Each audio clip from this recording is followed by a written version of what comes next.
Welcome to ગરીબી podcast in Rajkot. તો આજના આપણા છે કસ્ટમર ઇન્ફ્લુએન્સર નહીં. પેલા તો તમે એક સારા માણસ છો. વેલકમ ટુ ગરીબી પોડકાસ્ટ ઇન રાજકોટ. કે પબ્લિક નો બહુ જાજો સવાલ હતો કે તમારે કેટલા વર્ષ થયા? મારી ઉંમર કે ધંધાની ઉંમર? ધંધાની. તમારી જાણી નહીં કરવી. 25 વર્ષ. હે? તો તમારી ઉંમર કેટલી છે? 30 વર્ષ.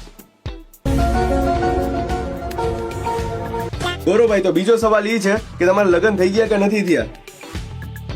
એ યાર, આ કસ્ટમર જોઈ જાય ને એટલે ભાગ્યા આવે. એટલે અમને આ કસ્ટમર આવે એટલે બધા બિઝનેસમેન ભાગી કા જાવ ફટાફટ. કસ્ટમર ભગવાન છે ને એના હારું જ બધું કરી દઈએ આપણે. બરોબર હે. હાલો તો ગાઈસ, થર્ડ ક્વેશ્ચન છે. બધાને એમ લાગતું હતું કે ગૌરવભાઈ ની ઇન્કમ શું છે. તમારી ઇન્કમ શું છે?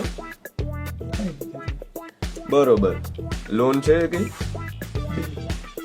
કેટલાની છે? ધૈર્ય રાખો. આજીવન ભર્યા રાખવાની. સેમ ટુ યુ ભાઈ. અને સેમ ટુ યુ. તારે લોન જ ભરવાની રહે આખી જિંદગી. તો આપણા ગરીબી પોડકાસ્ટમાં નેક્સ્ટ વિડીયોમાં કોણ ઇન્ફ્લુએન્સર અહીંયા બેસવું જોઈએ તો તમે અત્યારે જ એને કોમેન્ટની અંદર ટેગ કરો એટલે આપણે નેક્સ્ટ વિડીયોમાં ઈ ઇન્ફ્લુએન્સરને અહીંયા બેહાડશું આવા સીટ ઉપર. ગરીબી પોડકાસ્ટ રાજકોટ.